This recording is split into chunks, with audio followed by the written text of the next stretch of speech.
Where does the power lie? Well, it lies in the blob. There are various sort of coded warnings. If you speak out of this could damage, your future career, or if you say this, or this would not be helpful, or blah, blah, blah. It's a system of keeping people in line. And when people don't conform, they get ostracized. It's a greasy and they pole. get cancelled and they get debanked. If you'd have stuck it out, what do you think would have happened?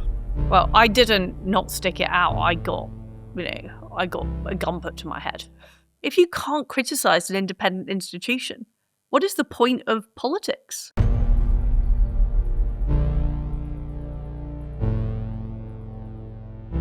Liz, hi. Hi, Peter. How are you? I'm very well. How are you? I'm good. So this is the third time we've met. I want to cover some stuff we've covered before, but at the moment, I'm observing across both here in the UK and large parts of Europe and also across the US that people are becoming more and more fed up with politics, in that we have a revolving door of politicians that promise things and nothing seems to change. Everything gets more expensive. It's more expensive to fill up your car. We have another war. Public services keep getting, you keep getting less from your public services. So we've been trying to understand who really now holds the power between the politicians, the markets, and the blob itself. Based on your experience, where does the power lie? So I think what we've been through is we've been through 25 years of stagnation, and that has all the impact you're talking about, the high cost of living, the lack of economic growth. That is what people are feeling. And where does the power lie? Well, it lies in the blob. And what do I mean by that? I mean, you could call them the establishment, you could call them the elite, but it's the people whose worldview has dominated British governance since the 1990s. And I think Thatcherism was a brief interlude in that general worldview, which is a Keynesian worldview. It's a new left worldview. It believes in open borders, environmentalism, government spending being better than private sector spending. It's been there all that time and is very embedded in our system. But you talk there about the British establishment. These are problems that other countries in Europe are having. Not all of them the US has had as well. Is there a global blob? Yeah, there is. And look at the policies of Joe Biden or Kamala Harris or Mandami, or look at the policies of Macron or, Merz or, Olaf Scholz. They are following similar pathways, and they all agreed on climate change and net zero. Remember the COP process? That was all baked in. So that was a worldview that has dominated, I would say, Western elites for 30 years. And where is that coming from, though? Is that coming from institutions, or do you think that is coming from the asset managers, the money men? Is there a financial incentive to the way the money moves around the world that is driving these policies? Well, there's definitely a financial incentive. And people like Larry Fink, got on the gravy train. Lots of the World Economic Forum grouping backed those policies. But I think they were the followers. I think the originators were in politics, the Club of Rome, those ideas that emerged in the 60s and 70s. I think those became the decided view of the establishment. And then they were embedded in institutions. And now it's proving very, very hard to change them because it is so deep-rooted. Well, and also, politics has become very much a team sport. There is a broad divide across the country, especially here, between the left and the right. Can't seem to agree on anything. And one of the reasons I really want to talk to you again is because, as you know, I don't vote. You've got to change that before the next election, Peter. Yeah, no, perhaps I will. But one of the patterns I've noticed is that the Conservative Party, very much not like a traditional Thatcher Conservative Party for 14 years, There are people who go, oh, but your mate Liz Truss did this. And I'm like, well, Liz was the first person who I saw came and said, here's a problem. I'm going to try and drive growth. There's a problem. There's an economic problem.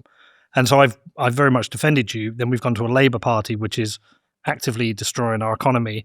And I'm really fearful of another left-wing coalition winning in 3 years' time because they don't seem to understand economics. And it's not that they don't understand economics. It's they don't want the world to be the way it is. It's not that they don't understand. It's that they don't care. I think some don't understand. Like when I talk to young people who say they're going to vote for the Green Party, they think the world is unfair. They think billionaires are getting away with not paying taxes. And if we just tax more, we can improve public services and distribute money. They don't understand the second order consequences. They can't think through this critically, or the incentive systems that allow people to grift our system. Yeah, sure, some people don't want to understand. But one of the reasons I wanted, or one of the things I wanted to ask you is that, look, what's been really interesting over the last couple of years since you were Prime Minister is that you've both been vindicated and still being used as a scapegoat. So people have come out and said, Liz Truss was right. Look at the bond market now. And we don't need to talk about all the sequencing and whatever happened, but also there are people still in Parliament, MPs, blaming you for what happened. So there is that divide that still exists. Yeah, anybody I know who understands economics knows that you diagnosed the problem, right? So what would you say to people who think just by voting another party is going to suddenly make this country better? Because under both right and left-wing governments, everything seems to be breaking. Well, the reason I get so attacked is because I'm vindicated. That's the reason, because people do not want to admit that what I sought to do in 2022 was the right thing. And people are now talking about opening the North Sea again. They're talking about fracking. They're talking about taxes being too high and being above the Laffer curve. That's exactly what I was trying to address back in 2022. And the people in the Treasury and the Bank of England do not like those policies. They're fundamentally Keynesians. They don't believe in monetarism. They don't believe that the money supply is important. They don't understand or refuse to acknowledge the problems we've had with quantitative easing. They don't believe in the Laffer curve. I was taking on their entire worldview. And that is very, very painful for people to see that their worldview is fundamentally wrong. And that is the reason that I get so attacked. More than to a ridiculous extent that any normal person would acknowledge as ridiculous. It is because I am taking on their fundamental worldview. Whereas most of the Conservative Party in office tried to placate them. They went along with net zero. They went along with the idea that we have a unequal distribution system in Britain. They went along with the idea that you should just keep raising the minimum wage. They went along with the idea that migration was good. They didn't challenge the fundamental architecture of the system. That's what I did, which is why people see me as a threat. So how do you assess what's happening now with the Labour Party? We've obviously seen reforms policies are more aligned, not totally aligned, but more aligned to the things you were saying. Even the Conservatives themselves.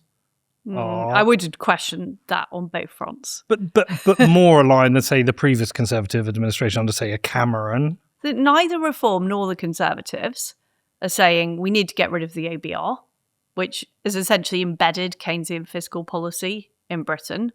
They're not saying the Bank of England needs to be accountable. And you know this, Peter, that the Bank of England is responsible for the asset price surge, a lot of wealth inequality, the failure to deal with the banks correctly after the financial crisis. That's at the door of the Bank of England. Neither the Reform Party nor the Conservative Party are prepared to actually take on those vested interests at present. Okay, fair. But back to... the Labour Party is even worse. But true. Do you think, from your observations and your understanding of how Parliament works, to them, the Labour Party, do you think they believe they're doing a good job? Or they went into office thinking that it was just because the Tories were cruel and incompetent Yes. that we were doing so badly. They then discovered how bad the situation in Britain really is, and it is a dire situation. The country is living way beyond its means. We haven't had serious economic growth for several decades, and they are now following exactly the same playbook that the Conservatives followed in office. But There might be a bit more spending on public sector workers. There might be a bit less spending on defence, but it's fundamentally the same playbook, and the debt is still increasing.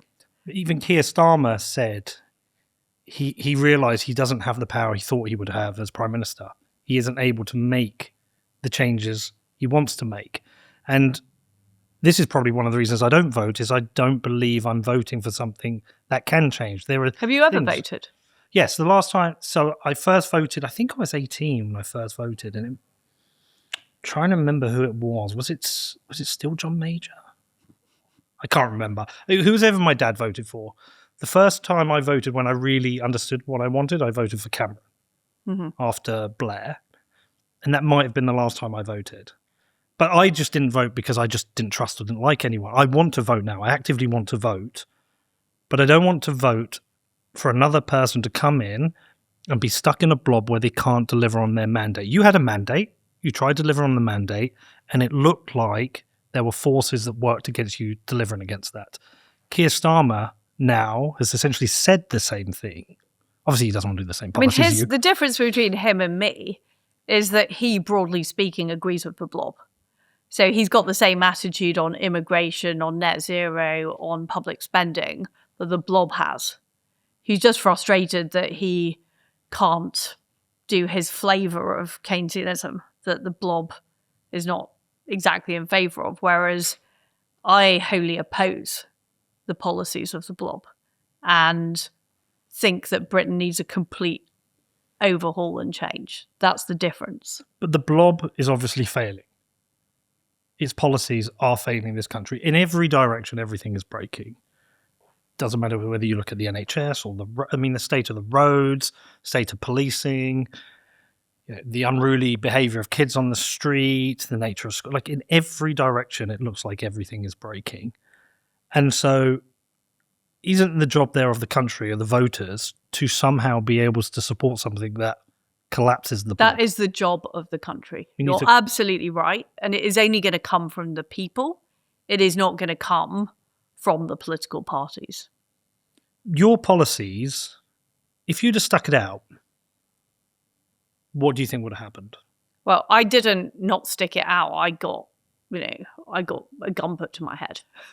Do you still have a choice in that scenario? Conservative MPs would have voted me out the next day, and it would have just caused more chaos in the markets. I was done. And that was made very clear to me. If they'd have backed you? If they'd have backed me, things would have been totally different. I could have got through it, but they didn't want to back me. I mean, most of the Conservative MPs wanted Rishi Sunak to be the leader in the first place, which is, I think, shows what went wrong with the Conservative Party, that it lost any sense of being conservative. So this wasn't really policy failure, then?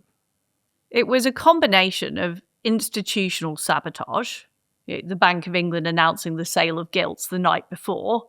Unbeknownst to me, the night before we announced our budget, they announced the sale of gilts. They blamed us for the LDI crisis that they created. And then Conservative MPs who wanted to install Rishi Sunak took advantage of that and created more instability. That was what was going on. So it wasn't a policy failure. I mean, most of the policies weren't actually implemented. So how can it be a policy failure? It was a deliberate sabotage on the part of the blob and undermining on the part of Conservative MPs. So we can't, as voters, as we are, vote this out. Our choices in front of us is not an option to change this. Well, voters aren't just voters. They are people that can be part of politics. They can be part of mass movements. They can watch new media. They can tweet. They can, speak out on Facebook. they can make their voices heard. There's a massive industry in Britain of opinion polling and focus grouping. If voters were saying, I'm actually frustrated that it's technocrats running Britain and not elected politicians, politicians would start to listen. If that was coming up in focus groups, if it was coming up in opinion polls, if when there was an audience for something like any questions, people were saying that, it would start to change the debate. I think what it needs is a greater level of participation by all voters in Britain, and people need to understand how serious the situation we're in as a country is. But what are they participating in? Because if you look in front of you, if you're just a normal guy going to work, you maybe pay a small amount of attention to politics, you maybe see a bit of social media, but in front of you, you've got options. You might be conservative-minded and fed up with the Conservative Party, or you might stick with the Conservative Party. Or you look at Reform, okay, well, Reform are my new option, my new anti-establishment option, but they've essentially been captured. They look like the Conservative Party. To me, Generic was the end of Reform for me. And then if you're on the left, you're looking and going, well, Labour have failed me, I'm going to go to Greens. But there isn't a real true, like, we're talking about an anti-establishment movement here. Yes, that's exactly what we're talking about. Okay, but that's what there needs to be. If there was a powerful enough anti-establishment movement in Britain, then political parties would be forced to change. They'd be forced to respond to it. So think of the anti-establishment movements we've seen around the world. Mm-hmm. The Tea Party or the Gilets jaunes in France. I'm not saying that they necessarily succeeded. But the point is these movements emerged and had a massive influence on politics. And that is what ultimately parties and party leaders listen to. Why is the leader of Reform or the leader of Conservatives making the decisions they are now? Well, they focus group stuff to death. And the British public aren't saying, we need a wholly different way of running our government, which is what I see. They're just saying we're frustrated with, specific issues. I think there's a discussion to be had, and there's a job to be done to talk about exactly what is wrong in this country. This show is brought to you by my lead sponsor, Iron, the AI cloud for the next big thing.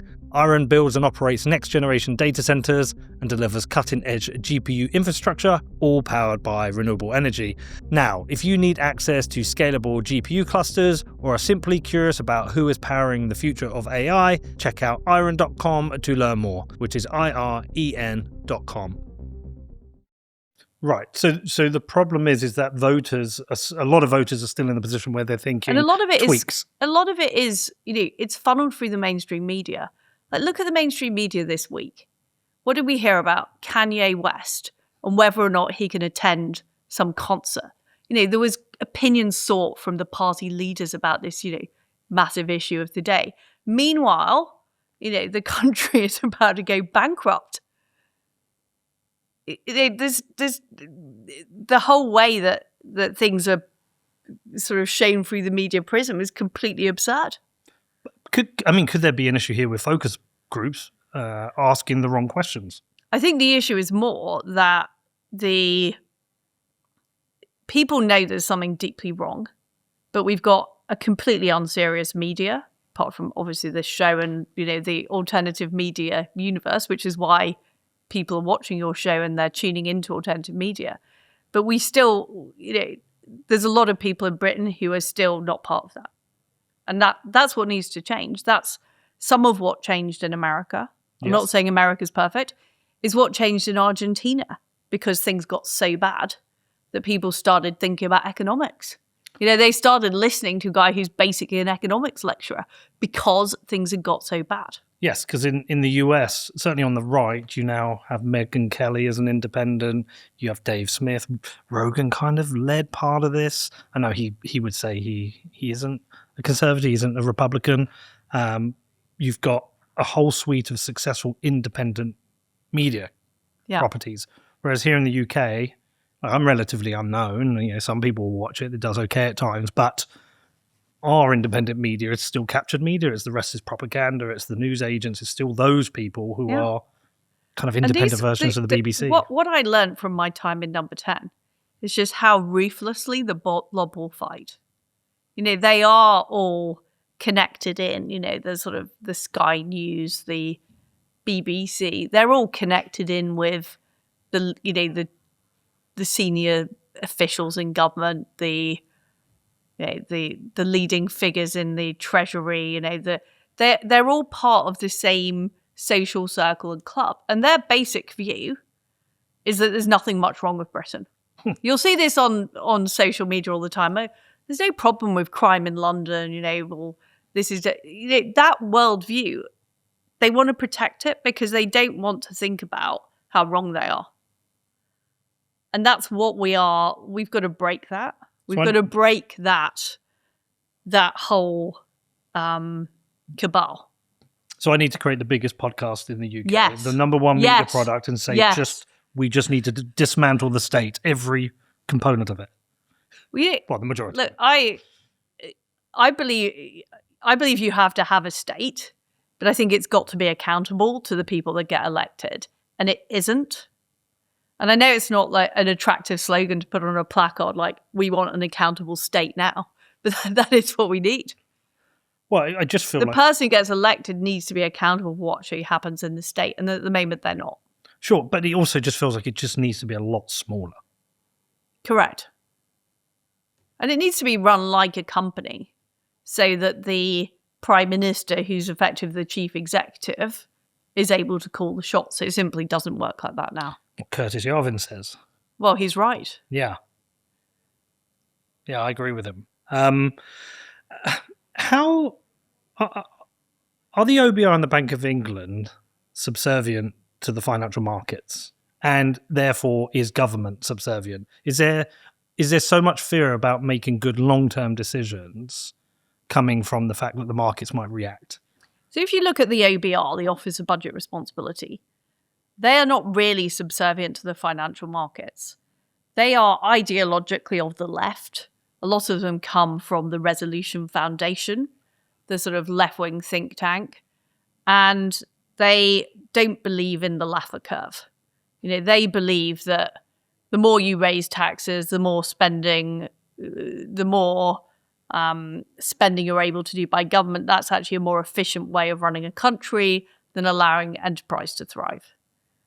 That is their basic worldview, and that's what their economic forecasts reflect.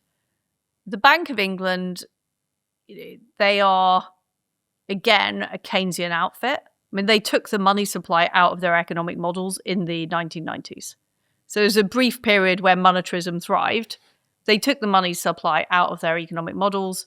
Since then, we saw during COVID huge amounts of QE, inflation, but they still refuse to believe that the money supply and allowing the money supply to expand and QE is a major cause of inflation. So they're ideologically in that space. And by the way, lots of economics departments in Britain and America have been taken over by that philosophy. There's been a move towards Keynesianism in economics. We met two guys the other day at Exeter University studying economics, and I was like, how's it going? He said, it's just all Keynesian horseshit. Yeah. But it's got worse. Even since I studied economics in the 90s, there's less monetarism taught than there was then. And people will tell you this, who are at university now. So there's been an ideological shift. And then people like the governor of the Bank of England or the head of the OBR, they're all part of the establishment. So what do they want to do? They want to keep their nose clean. They don't want to take any risks. They want to keep on side with everybody. They're looking for the next job they can get, on a board of a bank or whatever after they've finished. So their incentive is to take the line of least resistance. Safety. Safety, line of least resistance, do what the consensus says. And as we've just been talking about, the consensus is Keynesianism. And that's true as well of the city. The city has got more risk averse, it's got more overmanaged, it's got more regulated. So if you're a city manager, you go along with all the DEI stuff, all the net zero stuff. The Bank of England also spouts all this stuff as well. And it's groupthink. So it's not that one is guiding the other. It's a groupthink of an establishment that has been very powerful in Britain and in the West. And the same thinking is there in the EU. The same thinking is there in Davos. The same thinking is there, in the Democrat Party in the US, and actually in a lot of the Republican Party. I mean, Trump and Besant have taken that on and challenged it. This is why Trump is challenging the Fed. But fundamentally, that groupthink has been there for a long time. And I attribute a lot of the stagnation we've seen to that groupthink.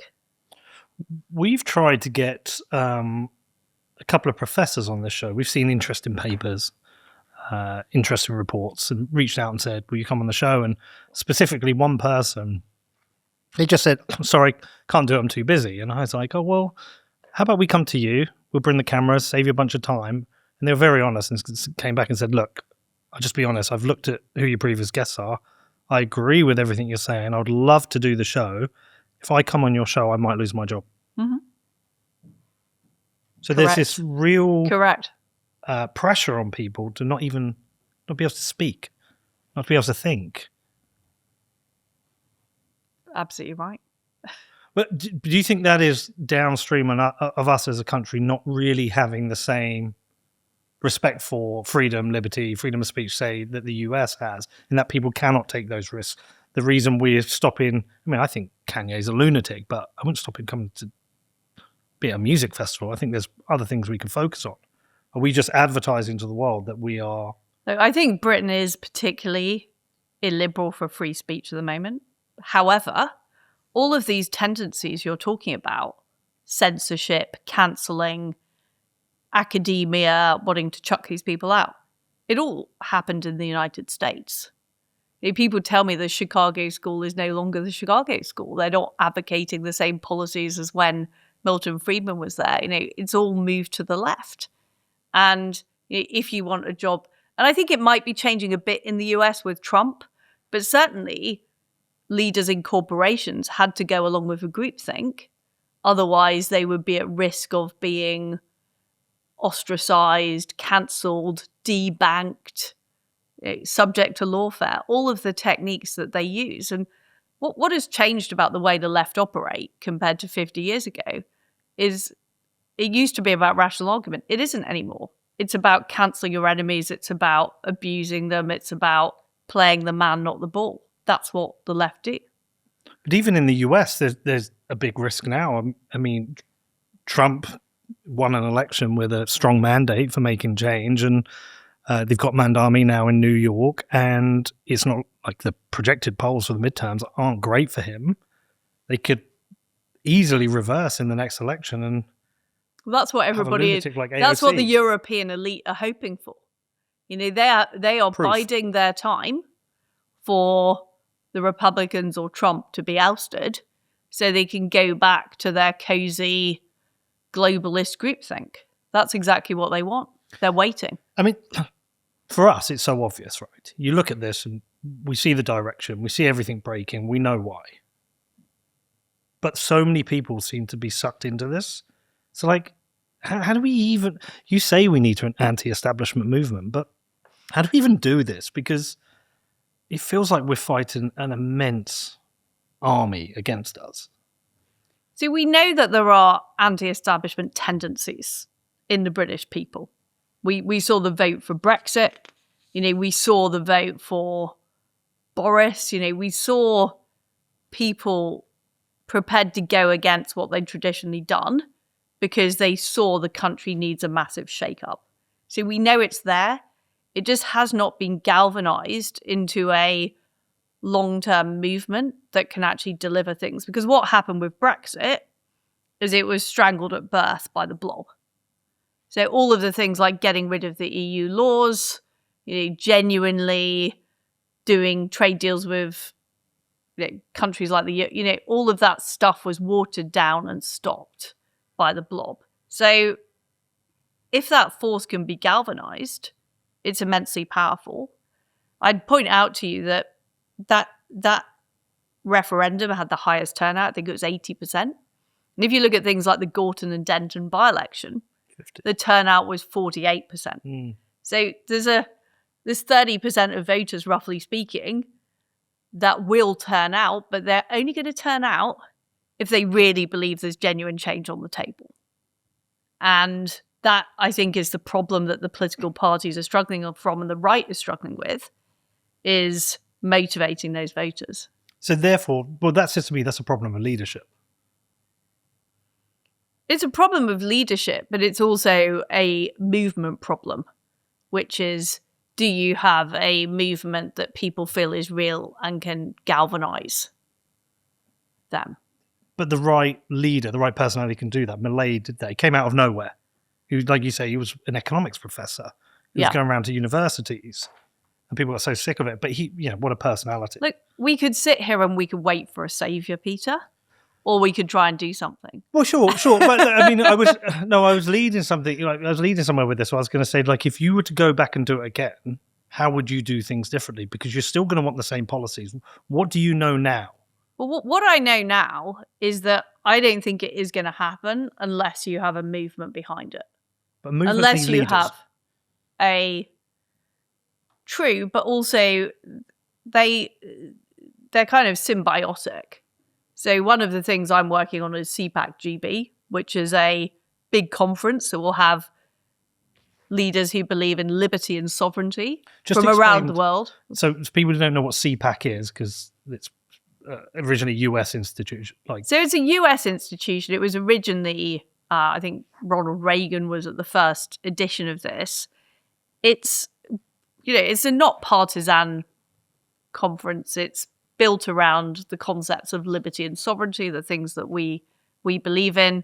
And there's since been CPACs in places like Poland, Australia, Japan, and we are bringing this concept to Britain because we think Britain is desperately in need of a place where people can gather, they can hear speakers, they can appear on podcasts like your podcast, Peter, but not connected to any particular political party. So the ideas can be galvanized. That's what needs to happen, in my view. Right. Okay. So, sorry, I'm going to stick on this leadership thing. I just do want to go back. So, what my point is, when a movement develops, that's when leaders get identified, or they have the opportunity to speak, or they have a platform. So, by creating platforms, and this show is a platform, CPAC GB is a platform, you give the opportunity for people to emerge. And the problem with the mainstream media is they cut those people off. So we need alternative platforms where anti-establishment figures can appear, they can get support, they can galvanize people. Yeah, I want to go back to that. I mean, it's quite difficult to do in a vacuum. Sure. You need to create an ecosystem. And a lot of Americans understand this, that it's not good enough just to have one great leader who wins a one-off election. You need a broader group of people. And this is why Trump 2 brought in people like Elon Musk and Scott Bessent, a lot of the tech right, a lot of the Maha movement, was that it was a bottom-up group of people, people are interested in crypto, people are interested in health. It was bottom-up groups of people. And it's why... It wasn't just one leader. Yeah. It was a collection of people who care about their country's liberty and sovereignty. And I think in Britain, you've got those you've got the farmers, you've got the people interested in Bitcoin and crypto, you've got the free speech warriors, you've got all of these groups of people, but at present, they don't necessarily have a objective of what they want to see change in the country. Sure, but the changes that we have seen have come from quite strong leadership. Like Orban is a strong leader. Trump, whatever people think of him right now, which I know is different views, he came in like a bull. But Trump followed. Trump. The Tea Party movement happened before Trump came on the political scene. Mm-hmm. So he had a ready-made group of people who were already incredibly frustrated about the lack of accountability of the American state, who were frustrated with the level of taxes, all of the Keynesian policies we've just been talking about. those people were already there. Yeah. So he was able to galvanize those people. Likewise, RFK was a leader of the Maha movement. He was brought on board. So I don't think it's as simple as you just need one great leader. No, of course not. But there are still great leaders who've done things like Bukele in El Salvador. He had to fundamentally change how the country worked. The constitution didn't allow for a second term, and he's found a way around it because he knew 5 years wouldn't be enough to change that country. And, fundamentally he's been right. Yes, he can be accused of being a dictator, but maybe a benevolent dictator. But Milei came through with a lot of charisma. And what I'm trying to get at is you've been there. You've seen the blob. If you were to do it again, knowing what you know now, would you have attacked it differently? The thing that I needed at the time was more infrastructure and more backing. Okay. And so you could say maybe I shouldn't have run at that point, but I think you have to run when there's the opportunity. But if you don't have the resources and the people, if you don't have the basic infrastructure to deliver, then it's very, very difficult. And in Britain, you're up against a permanent, these people are called permanent secretaries because they're always there. You've got the permanent bureaucracy and then you've got a few people that you've gathered together. That is not a fair competition. So what I'm saying is a leader who comes in Britain needs to have a professional outfit that is ready to go from day one. And a movement of people that when things get difficult are prepared to go out and, be Twitter warriors or, speak out on the media. That's what I'm saying. How sinister is it? Is it like the second you step out of line, is there literally someone that comes, gives you a tap on the shoulder and is like, step back in line slightly? It's not. It's partly like that. There are various sort of coded warnings. Maybe I'm just the kind of person that ignores coded warnings. I think I probably am. But, as I progressed through my political career, I was given various things like, if you speak out of this could damage, your future career, or if you say this, or this would not be helpful, or blah, blah, blah. It's a system of keeping people in line, but it's developed organically. It's not one person who's gone in and said, I'm going to create this system to keep people in line, but it's the way establishments work. It's the way elites work. And when people don't conform, they get ostracized. It's a greasy pole. They get cancelled and they get debanked. Look at the comment. I think the comment that Alison Rose made about Nigel Farage's bank account, it's all a bit. That's the way it's done in Britain.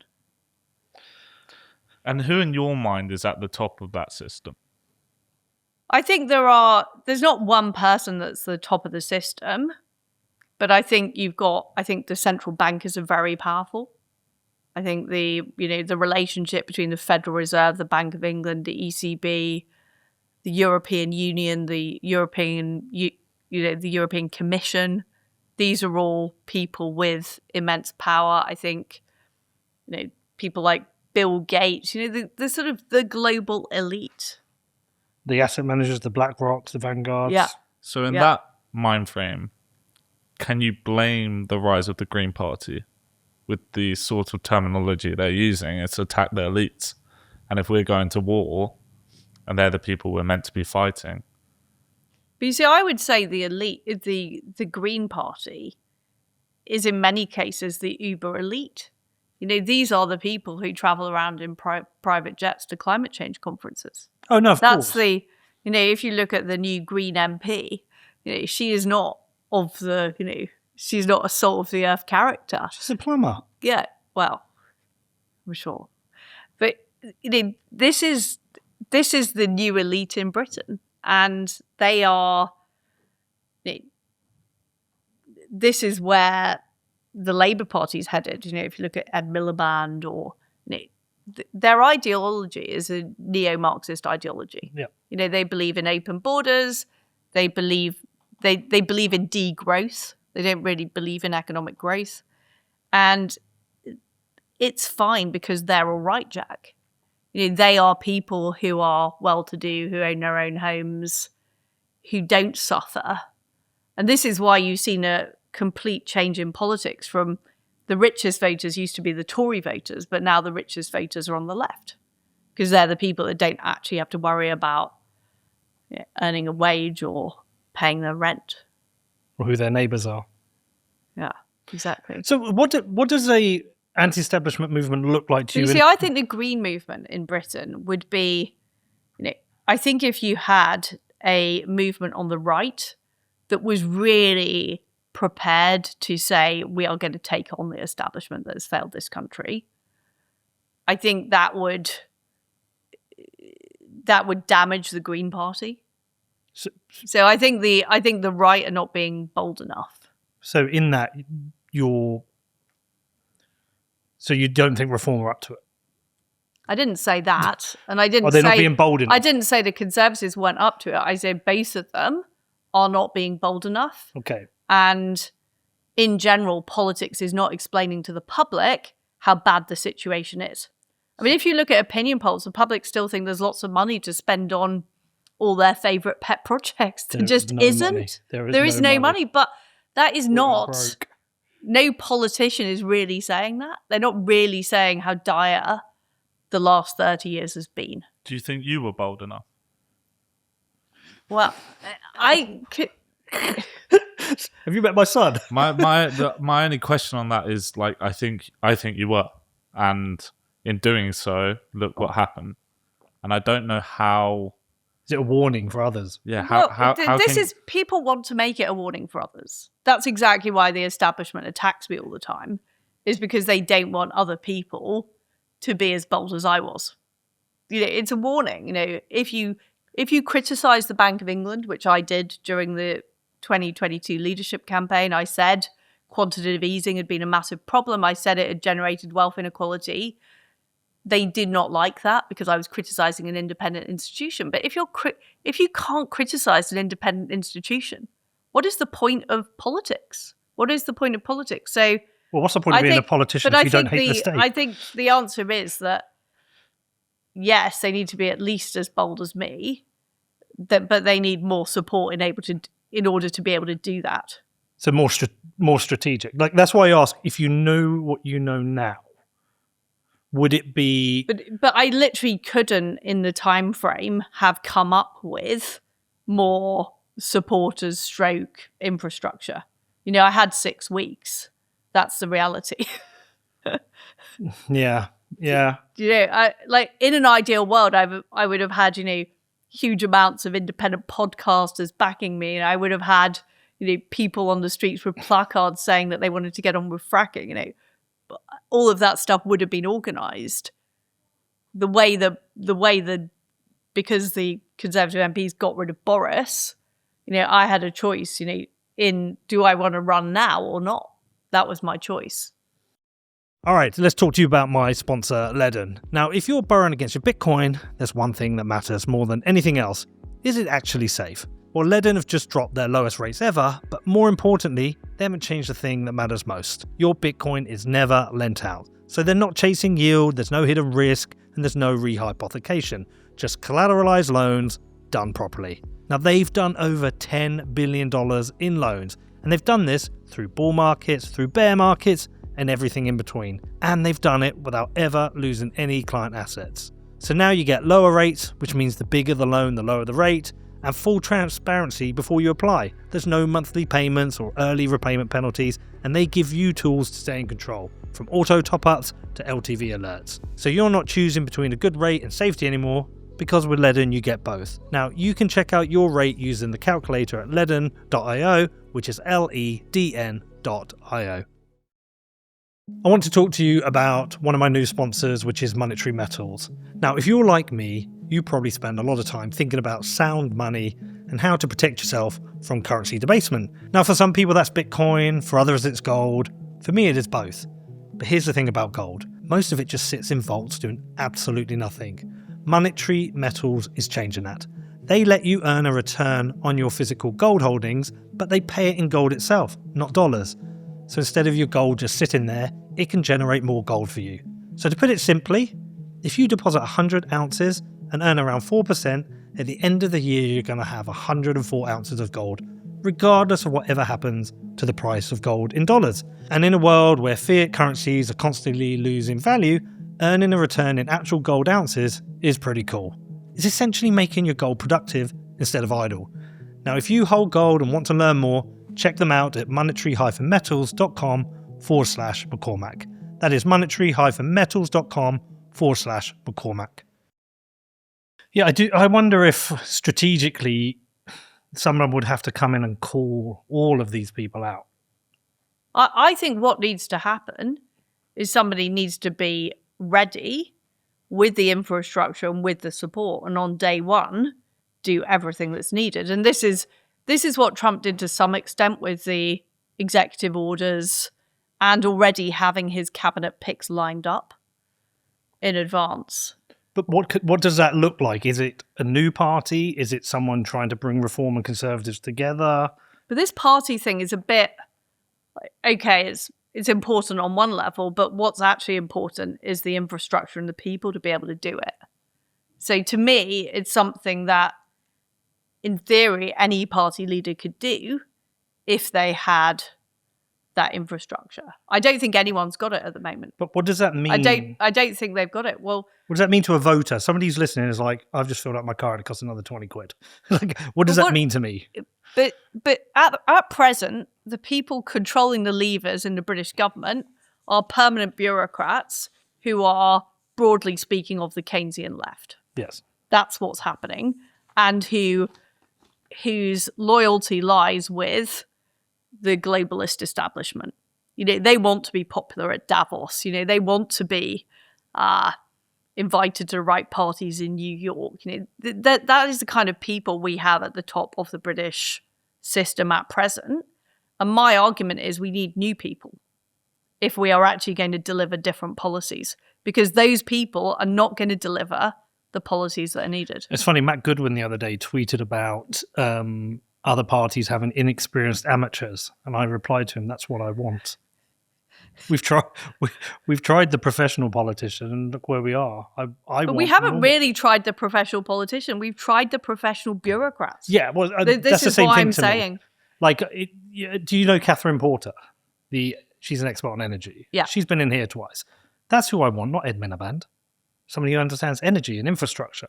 So I want, when I say amateurs, amateur in the world of politics, but people who are experts in their field running government. How do we get those people in?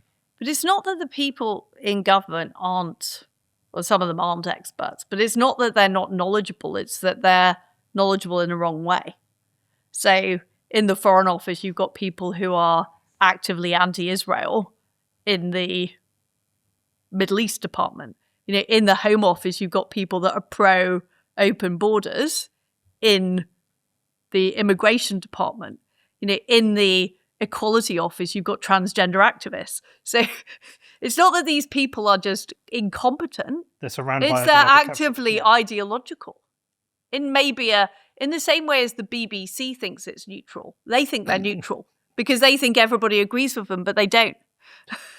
But then it gets, because I just think we need a battering ram.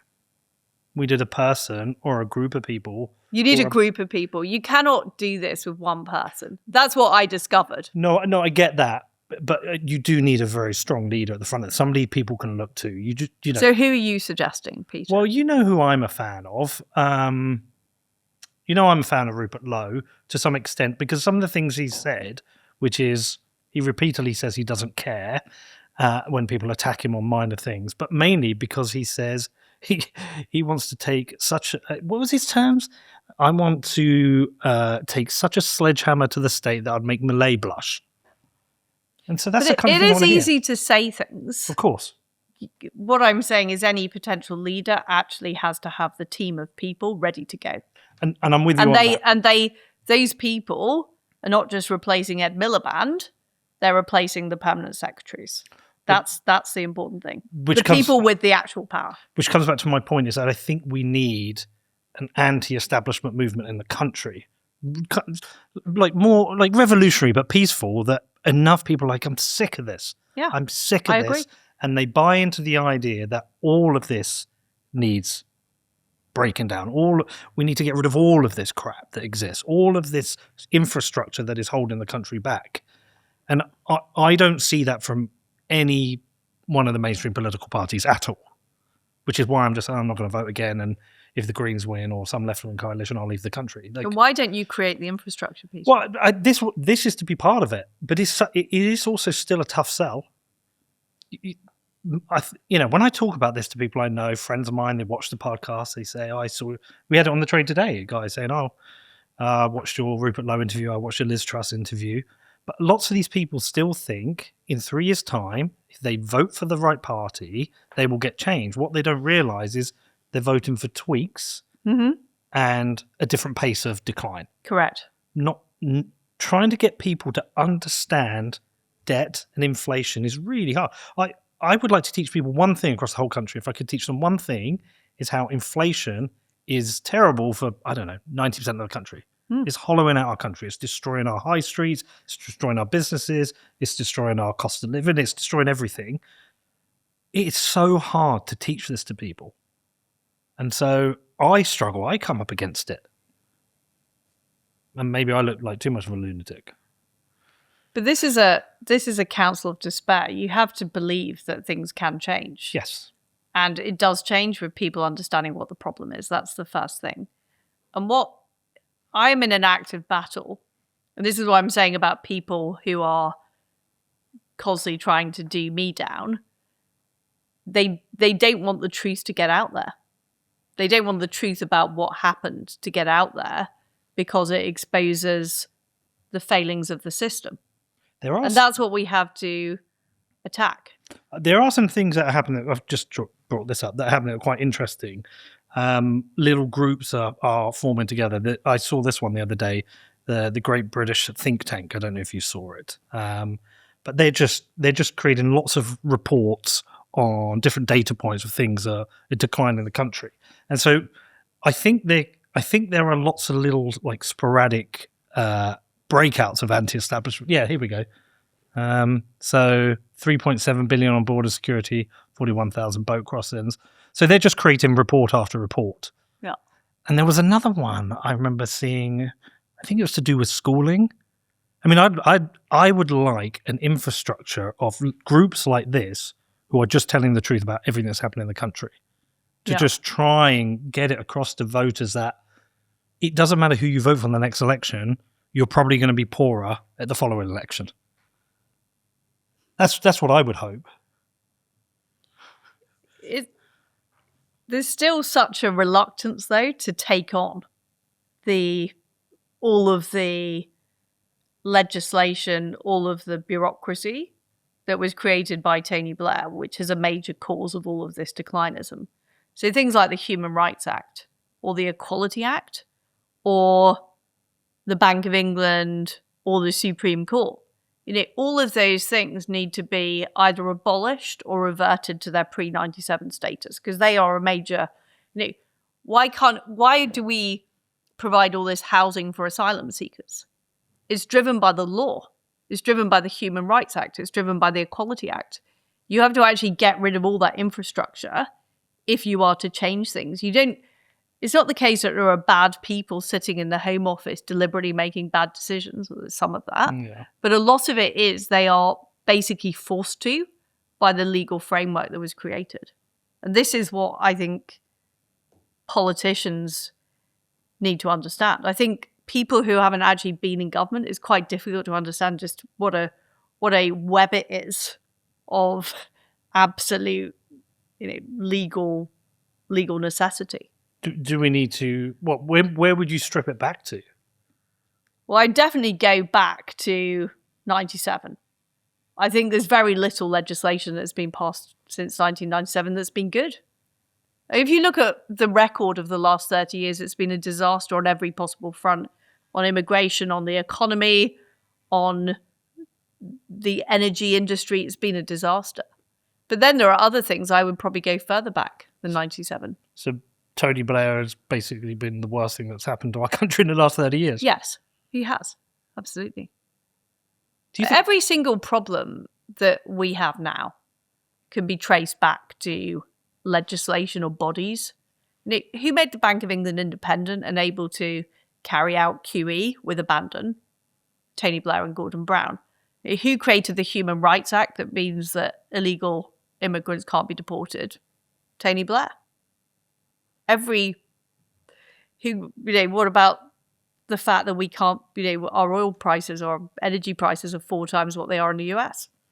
2008 Climate Change Act. He still has his tentacles in government through is it the Tony Blair Institute? Is that what it's called? Yes. I did Funded by USAID of all things. Of all things. And then I did see the 2.5 billion in the budget for digital IDs. I think his son is involved in. It's his son's company. His son's company. I mean, how does this stuff happen? How do we as a country allow this?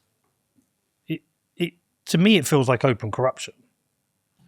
I mean, I don't know about the digital ID contracts, but there's no doubt that Blair has, his legacy has been very long and deep. And I think this is another thing people have to recognise.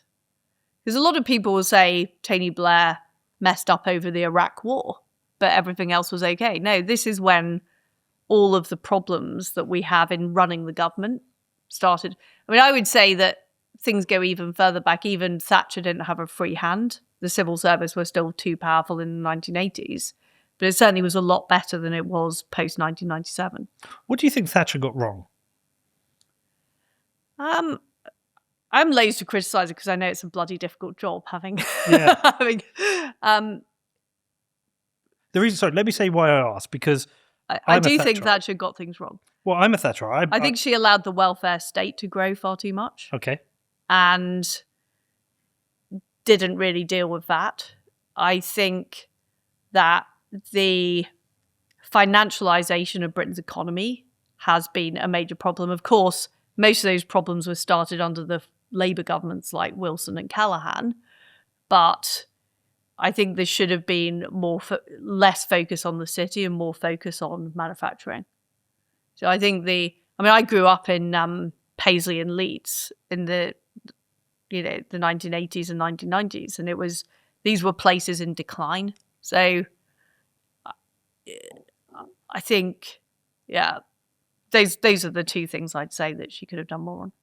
But as I say, I'm loath to criticise her because every other prime minister was a lot worse. Yeah, I mean, my dad talks about how living standards improved massively under Thatcher, and he got to buy his house and got a career and built a nice life.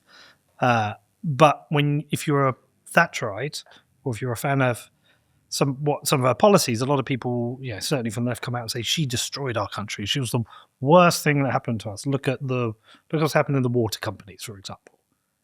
And so they've managed to demonise someone who you and I think was probably one of the best things that happened to the country, and they celebrate Tony Blair, who you and I agree was probably the worst thing that happened to the country. But it's interesting that it was the Conservative Party got rid of Mrs. Thatcher. But that was the poll tax, right? That was a kind of a disaster. No, but it was also the wets in the Conservative Party, right, who were basically snobs, saying she's a bit vulgar. We want to be, nice blokes sitting around a table. It's all a bit confrontational. We don't really like it. The sort of Chris Pattons and John Majors of this world. And that was when the Conservative Party started to go in the wrong direction. And it was a successful party when it was a party that galvanised the working class in Britain. And that's, I think, what it lost in 1990 when it got rid of Mrs. Thatcher. So I think Ronald Reagan actually managed to change the philosophy of the nation. With things like the Laffer curve, that was embedded into the Republican Party. I think lots of Conservatives stopped arguing for Thatcherite policies the minute she was out of office. And they wanted to be compassionate, and they wanted to, talk about the social charter and all this sort of stuff. Citizens charter, sorry. I think there was a repudiation of her legacy almost straight after she left office.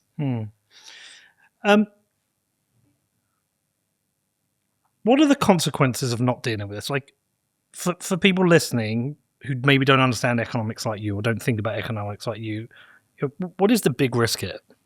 Well, we're already a poor country. We're poorer per capita than Mississippi. Which is the poorest state in the US. It was the poorest state in the US. At the turn of the century, we were 50%. We had almost the same GDP per head as America. They're now 50% ahead of us. You can look at American lifestyles, salaries, houses. That's what we're all losing out on every day of the week.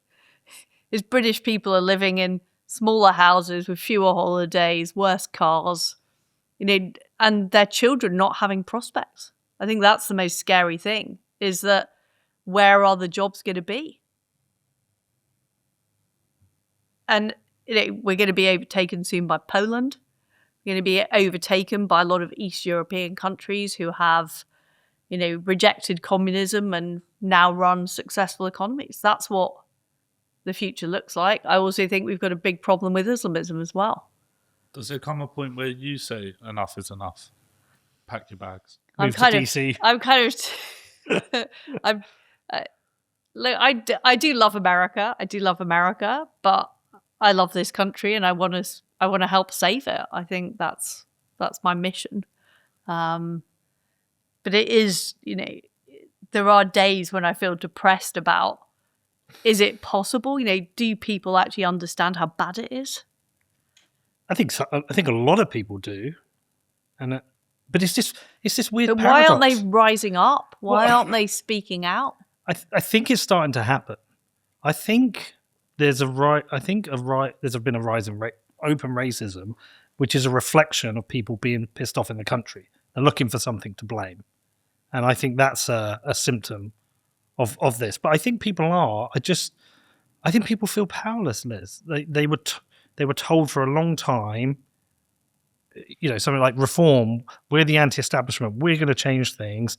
And they've started to look a bit like the Conservative Party. They brought in your Trenricks, your Suella Bravemans, your Nadine Dorrises, like people that were the architects of failure. And it feels like it doesn't matter who you vote for, everyone is just getting poorer. School fees are more expensive. People taking their kids out of private school. They're not having holidays anymore. I don't know if you've seen the what's happening with the houses in London. There's a Twitter account now that keeps track of all the houses that are selling like 25% under what they are. People are losing their jobs. The I think it's the CEO of Leon came out this week and said the restaurant sector is screwed. I mean, I had a bar. I've sold it. It's too difficult. But I think many people still don't understand the government is spending 45% of GDP. We're living in a socialist country now. And that's why it's failing. Well, is there enough voters who actually think this is fine, though? That's the problem. There are some people recognise the problem.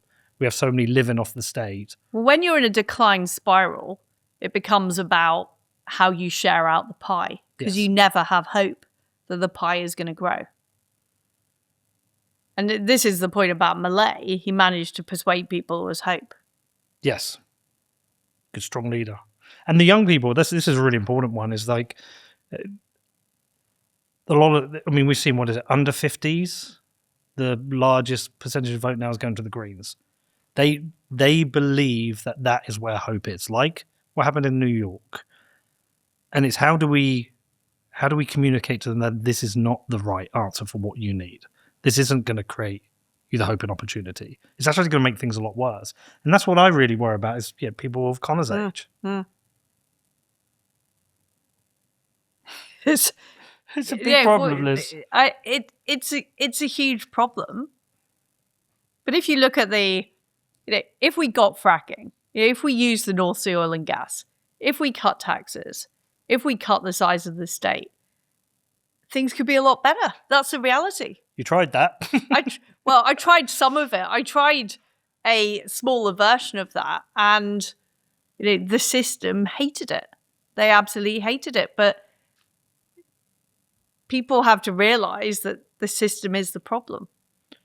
Do you think it has to get a lot worse, or do you feel like it's definitely getting worse? And we could be heading for some kind of debt crisis. That's very clear. I mean, Britain is, the worst positioned in the G7 with respect to a debt crisis. Well, El Salvador had to be the murder capital of the world to get Bukele, and Argentina had to go through decades of inflation and hyperinflation till people said, I've had enough, and the right person came along. This is my fear, is that it has to get really, really bad for people to go, this isn't working for me. And I have noticed some of my more left-leaning, middle-class friends are starting to question things, but there's not enough of them. They still feel like, if I vote for a Conservative Party, I'm a mean person. The left have made right-wing a pejorative, which is a good trick they played. Yeah, but you can't blame the left for being lefties. No. You can blame the right for appeasing them. And the last 30 years has been a history of appeasing left-wing views and accepting it all. And, Osborne and Cameron wanting to be the heirs to Blair.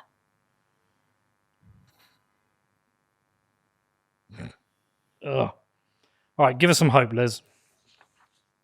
Well, the hope is that in 2029, we'll be 3 years wiser. We're having CPAC GB this summer. It will galvanise people together to come up with the ideas of what could Britain be like. I think we need a positive future vision. I think we need to bring together all of the people who are frustrated with the way this country is going, the free speech advocates, the homeschoolers, the entrepreneurs, the Bitcoiners. We need everybody on the field. That's what we need. And do you think something can realistically be done in 3 years? I think it can be done in 6 months if you have enough people. Look at what Elon Musk managed to achieve with X. There are transformations that don't take very long, but what they do require is people and willpower, and that's what we need. All right, when is CPAC? The 16th, the 18th of July. Where is it? And it's in the Greenwich Intercontinental Hotel, O2. People can book their tickets online at cpac.org. Do I need a suit if I want to come? No, you don't need a suit. There's no dress code. There might be for the dinner, but there's no dress code for just podcasting, Peter. Well, look, I hope you're right. I've spent a lot of time. I think I told you this last time I saw you. I've been reading a lot about the anti-federalists. I've been reading the anti-federalist papers, and I ultimately think they were right. And it's weird because I found the idea of the Federalists themselves quite a romantic idea that they were trying to build this nation. But ultimately, the anti-federalists were right. I'm deeply skeptical of the state. I want an anti-establishment movement. I don't know where it'll come from, but I hope you're right, and I hope we get it. And I appreciate you coming on again. Thank you. Thanks, Liz. Good luck with this. We'll see you soon. Thank you, everyone, for listening.